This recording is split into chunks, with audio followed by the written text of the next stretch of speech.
여러분, 이사야 말씀은 구약의 신약이다 이렇게 표현하고 있습니다. 그 이유는 예수님이 이제 모든 역사를 이 이사야가 모든 역사 속의 예언처럼 말씀하고 있기 때문인 것입니다. 이사야 7장 14절은 처녀가 잉타하여 아들을 낳을 것이요 그 이름을 임마누엘이라 하리라 하시면서 동정녀 탄생의 그 약속을 이루시는 것이 예언되었습니다.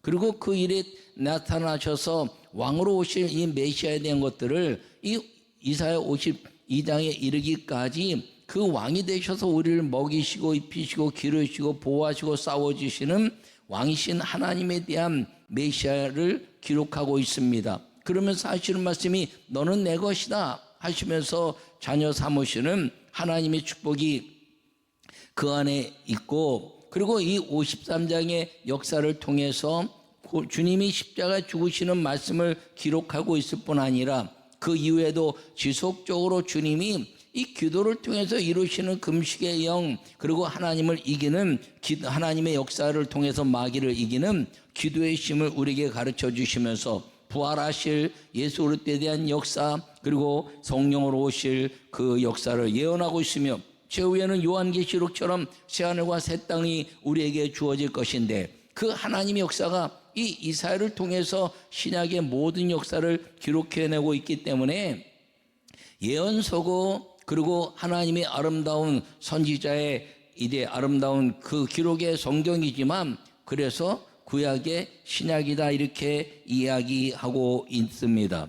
여러분, 그런데 이 53장은 이 예수님이 십자가의 고난을 통해서 우리에게 이김을 주시는 승리의 삶을 말씀하고 있는 걸 기억하기를 바랍니다. 예수님의 십자가의 고난은 우리에게 있어서는 위대한 승리고, 그리고 마귀를 이기는 역사고, 그리고 그분 안으로 들어가는 사람들마다 승리의 아름다운 천국과 이 땅에서의 축복이 예비되어 있다는 사실을 기록하고 있는 것을 기억하기를 간절히 바랍니다.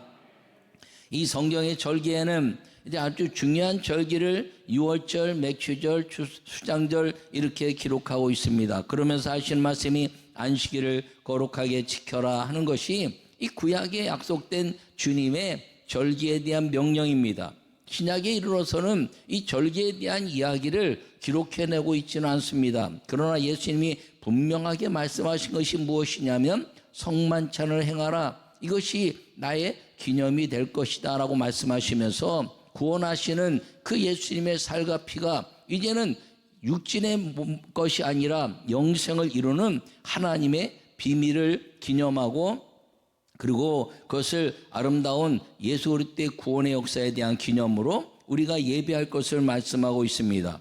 그 이후에 이제 니케아 공예를 통해서 모든 것들을 통해서 부활절에 대한 이야기, 오순절에 대한 이야기를 가장 소중하게 성경 속에 기록해내고 있습니다. 그러므로 부활절과 오순절은 우리가 반드시 지켜야 될 예수 그리스도의 절기라 이렇게 말할 수 있습니다. 그런데 사실 이 사순절은 이 성경 속에서 기록해내지 않고 이제 종교회의를 통해서 이 사순절에 부활의 주님을 기다리는 아름다운 십자가의 은혜를 생각하고 경건하게 지낼 것을 말씀한 이제 회의를 통해서 결정된 절기다 이렇게 말할 수가 있습니다. 이 사순절에 많은 사람들이 십자가를 생각하면서 금식도 하고, 그리고 이제 모든 그 세상의 쾌락과 유익을 끊어내기도 하는 그런 이제 일들도 행합니다. 그러나 사실 이 사순절은 예수님이 우리를 십자가에서 구원하신 아름다운 역사를 기뻐하고 감사하는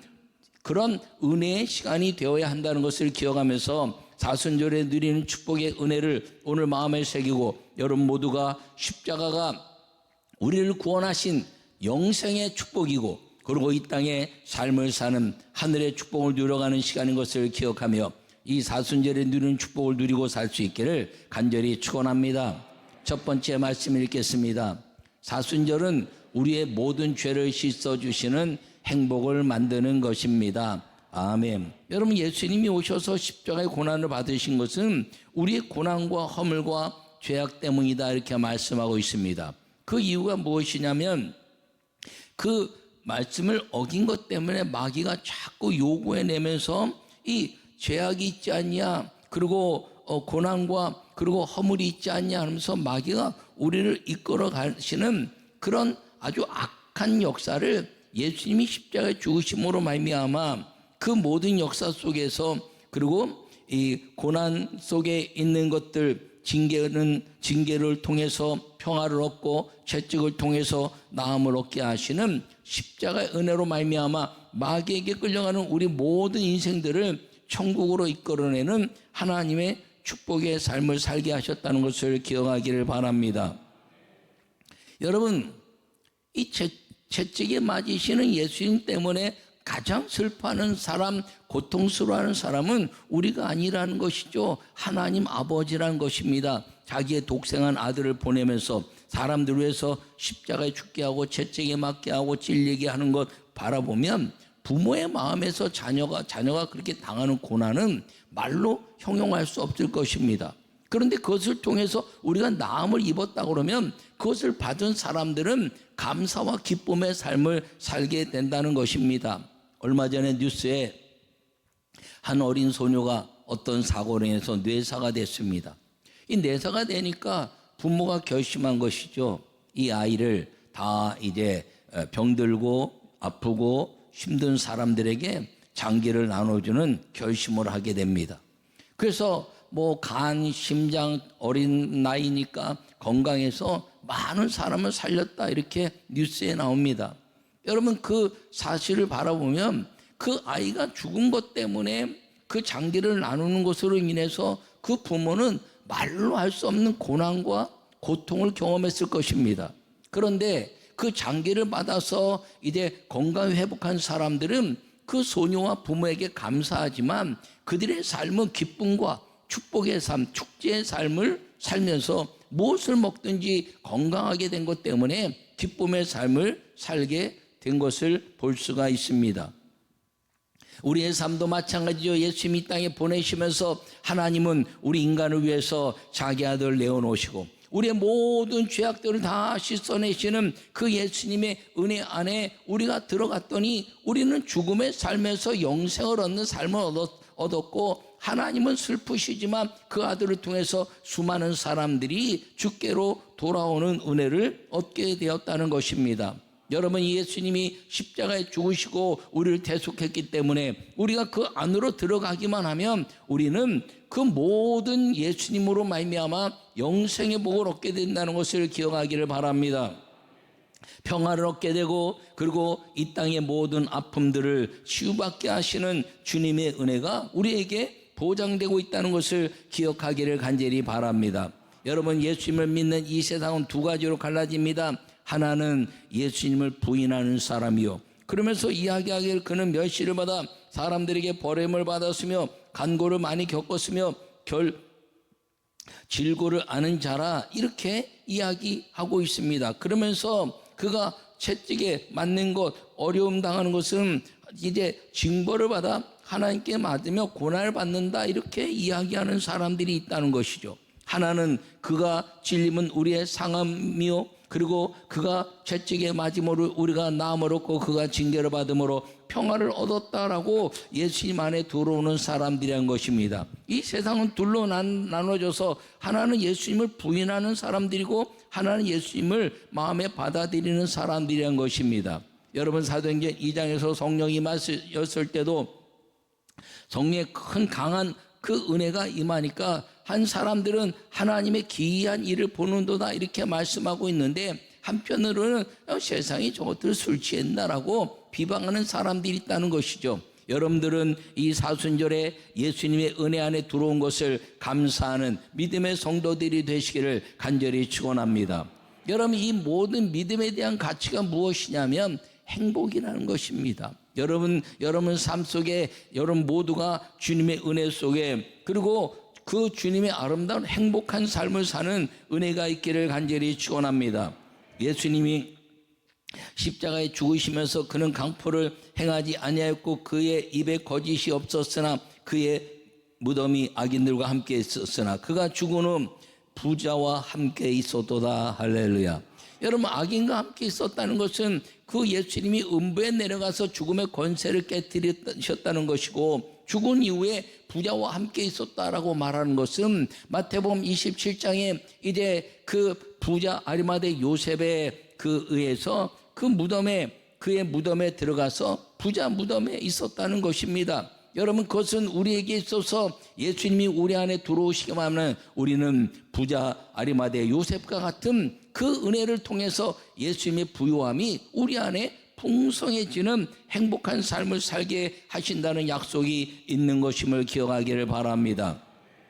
그러므로 이제 그가 가난하게 되면 우리로 부욕해 하려 함이라. 여러분, 물질이 많다고 부자라고 말할 수 없습니다. 행복한 사람이 진정한 부자인 것을 기억하는 우리 모두가 되시기를 간절히 바랍니다. 나는 여러분 모두가 이 예수님의 죽으심을 통해서, 그리고 우리를 모든 삶 속에서 그 악인과 함께 있었으나 악인의 죽음을 깨뜨리시고 영생의 축복으로 주신 그 사순절 십자가의 은혜, 그리고 부자 아리마대 요셉과 함께 있었던 것처럼 그의 굴 안에 들어가신 예수님처럼 우리가 예수님을 우리 안에 이제 모셔드리고, 그리고 믿기만 하면 그 주님의 천국의 풍성한 부요함이 우리 안에 넘치게 된다는 것을 기억하고, 이 사순절에 여러분 모두가 주님이 주시는 평화와 그리고 낙 고치시는 나음의 역사가 여러분 모두에게 임하는 은혜가 있기를 간절히 축원합니다. 그러므로 예수님의 십자가를 생각하면서 슬퍼하라는 것이 아니라 감사하고, 그리고 그분 때문에 우리가 평화롭고 나음을 입었고, 그리고 부욕해 하시는 하나님의 은혜에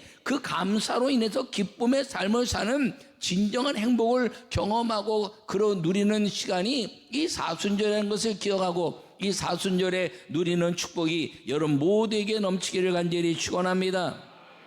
두 번째 말씀을 읽겠습니다. 사순절은 부활의 소망으로 영생의 복을 확신하는 시간입니다. 아멘. 여러분, 사순절은 부활의 소망으로 영생의 복을 확신하는 시간이라는 것을 꼭 기억하기를 간절히 바랍니다. 하나님이 예수님을 속건 제물로 받으셨다는 것이죠. 레위기에 보면 제사법이 5가지가 있습니다. 하나는 번제요, 하나는 속죄제요, 하나는 속건제요, 화목제요, 소제다, 이렇게 말합니다. 소제는 곡물 제사로 제사장과 이제 레위 지파들을 위한 양식의 그런 제사라면, 여러분 번제는 유월절과 족속을 위해서 또 자기의 가족들이나 민족을 위해서 온전히 태워드리는 그 절기, 하나님이 정하신 절기마다 드리는 그 역사가 번제입니다.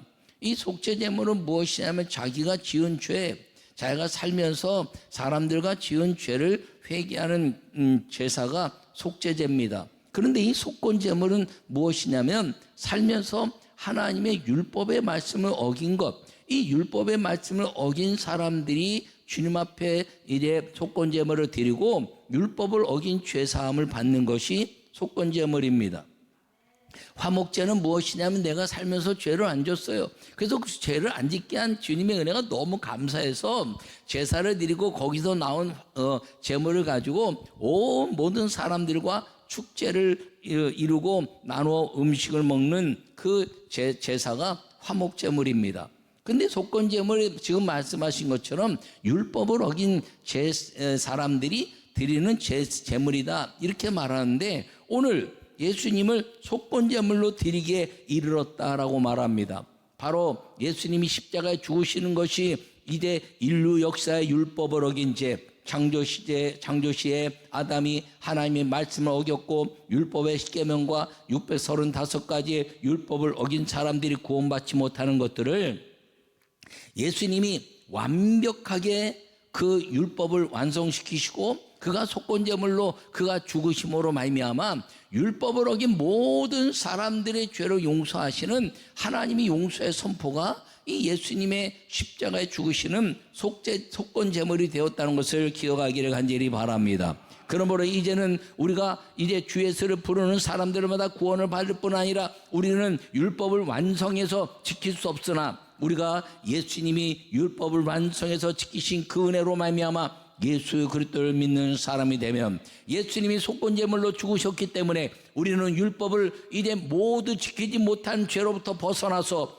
주 예수를 믿으라 그리하면 너와 내 집이 구원 얻을 것이라 말씀하신 그 은혜 속에 예수님이 우리 안에 들어오심으로만 말미암아 우리는 예수님을 믿는 고백을 통해서 이제는 다시는 율법을 어긴 죄 가운데 들어가지 않는다는 것을 선언하신 것이 속건 제물 대신 예수님의 은혜라는 것을 기억하기를 간절히 축원합니다.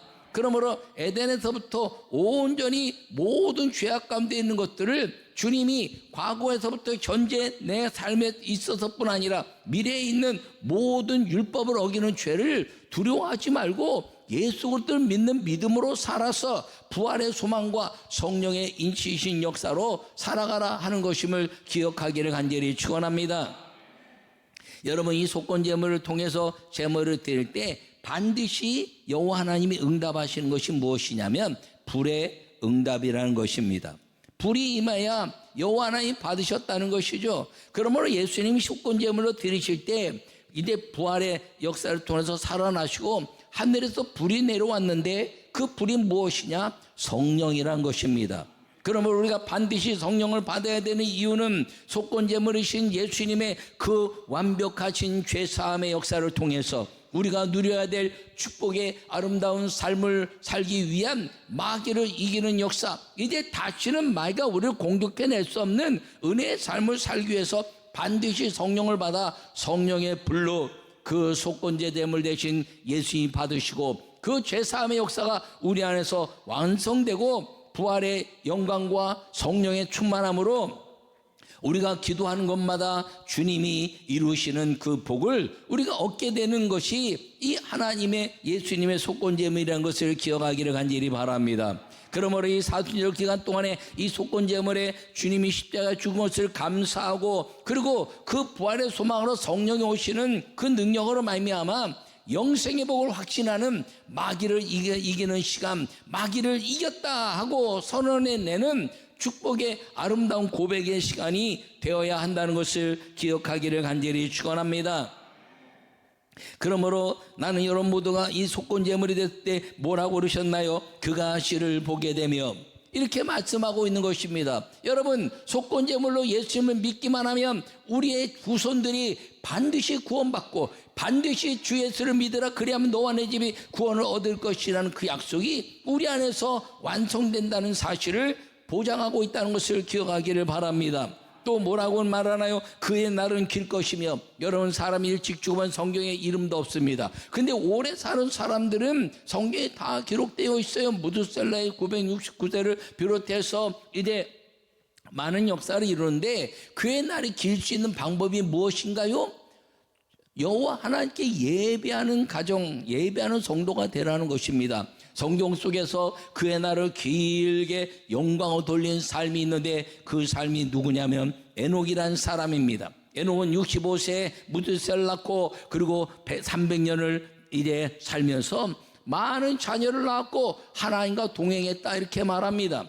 여러분 그가 아무것도 안 하고 토굴 속에서 하나님과 동행했다는 것이 아니라 그 일상 속에서 하나님과 동행하는 삶을 살다가 주님이 하늘로 올려가셨다는 것을 여러분 이 에녹을 통해서 말씀하고 있는데 그 길이 그들의 후손이 이제 복을 받고 그 날들은 길 것이요 라고 말하면서 무드살라 그 아들은 가장 인류 역사 속에서 에녹의 자손이 되어서 969년을 사는 축복의 삶을 살았다는 것을 기억하기를 간절히 축원합니다. 그러므로 예수님이 십자가에 죽으시고 이 에녹이 그 모든 삶 속에서 완전한 삶을 살았더니 하늘로 올려가신 것처럼 예수님이 이 땅에 살면서 완전하게 사시고 십자가에 죽으심으로 말미암아 하나님이 부활하게 하시고 그 부활의 소망을 에녹에 대한 축복을 우리에게 보장해 놓고 그리고 천국으로 가시고 성령을 부어주셔서 성령과 동행하는 사람들에게 그 약속을 이루고 계시다는 사실을 오늘도 여러분 여전하다는 것을 기억하고 믿음을 갖고 살기를 간절히 축원합니다.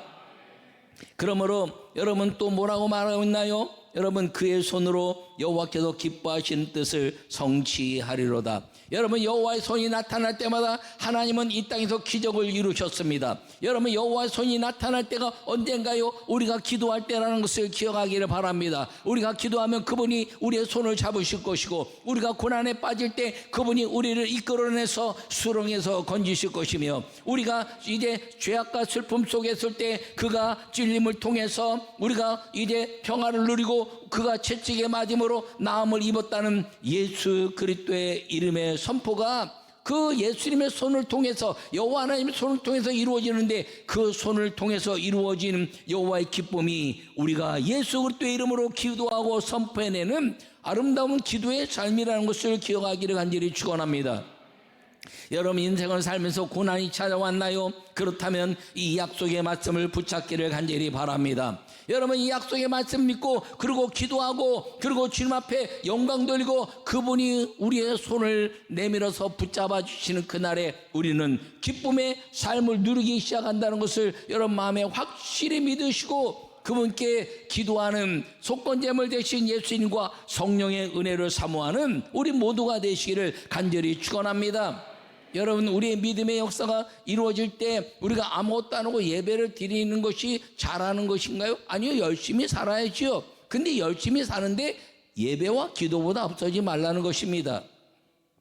예배와 기도를 통해서 이제 살다 보면 주님이 환난과 고난이 있을 때 주님이 예배와 기도로 주님이 받으시는 그날 우리의 환난과 고난은 완벽하게 주님의 아름다운 축복의 삶이 이루어지는 그때가 온다는 것입니다. 그런데 내가 노력하고 내가 살면 그냥 세상 사람들처럼 싸워야 되고 힘들다는 것이지요. 아버지의 풍성하신 은혜를, 아버지 품 안으로 들어가는 이 십자가의 은혜를 통해서 부활과 성령의 충만함으로 사는 그 믿음이 우리를 위대한 하나님의 축복 속에, 아버지 되신 그 하나님의 축복을 누리는 은혜 속에 들어가는 시작이 된다는 것을 꼭 마음에 새기시고, 그 축복의 시작 속으로 들어가는 우리 모두가 되시기를 간절히 축원합니다. 그것이 우리에게 보장된 사순절의 고난의 많은 역사 속에 그 믿음을 가지고 부활의 영생을 경험하고 성령이 임하는 역사를 통해서 예수님이 이루어 놓으셨다는 이 약속을 우리가 잘 마음에 새겨서 우리 인생의 고난을 우리가 예수 그리스도의 십자가로 인하여 평화를 얻고 나음을 입었다는 믿음을 가지고 부활의 날에 경험하고 성령이 임하는 그날이 되면 이 예수님이 이루어 놓으신 하늘과 땅의 권세와 복이 우리에게 삶 속에서 이루어지는 그때가 온다는 것을 기억하시고, 믿음으로 여러분 모두를 이겨내는 사순절에 누리는 축복의 성도가 되시기를 간절히 축원합니다. 그러므로 나는 여러분 모두가 하나님의 아름다운 역사 속에서 사순절에 누리는 축복인 죄사함을 통해서 행복을 찾는 믿음의 성도들이 되시기를 바라고, 부활의 소망으로 성령으로 함께 사는 천국의 기쁨의 말씀을 누리고 사는 은혜의 성도가 되시기를 간절히 축원합니다. 그러므로 이 사순절에 우리가 누려야 될 것은 십자가를 통해서 고난당하신 예수님의 고난을 생각하는 것이 아니라 고난당하신 예수님께 감사하고, 그리고 우리의 모든 것들을 고치시는 평화와 그리고 고치시는 나음의 축복의 은혜를 감사하시기를 바랍니다. 그리고 속건제물로 이제 받으신 그 하나님의 은혜로 말미암아 그 부활의 소망과 성령이 우리에게 오심으로 말미암아 이제는 영생에 대한 감사와 그리고 기쁨에 대한 축복의 삶이 육신으로는 평화와 나음을 얻고, 그리고 영으로는 하늘의 천국의 소망을 이루는 기쁨의 삶이 이 사순절에 누리는 축복이라는 것을 기억하면서 예수 그리스도의 십자가에 대한 감사를 통한 이 땅의 모든 것을 고치시고 죄악을 고치시고 죽음을 고치신 주님께 감사하고, 그리고 예수님이 십자가에 죽으시고 부활 승천하셔서 성령이 오신 그 은혜 때문에 우리가 성령으로 기쁨의 감사의 삶을 사는 영생의 축복을 누려가는 이 사순절의 축복을 완벽하게 누리는 은혜의 성도가 되시기를 간절히 축원합니다. 그러므로 이 사순절 기간 동안에 사순절에 누리는 축복을 여러분 놓치지 말고, 그리고 주님이 주시는 아름다운 그 은혜를 욕해서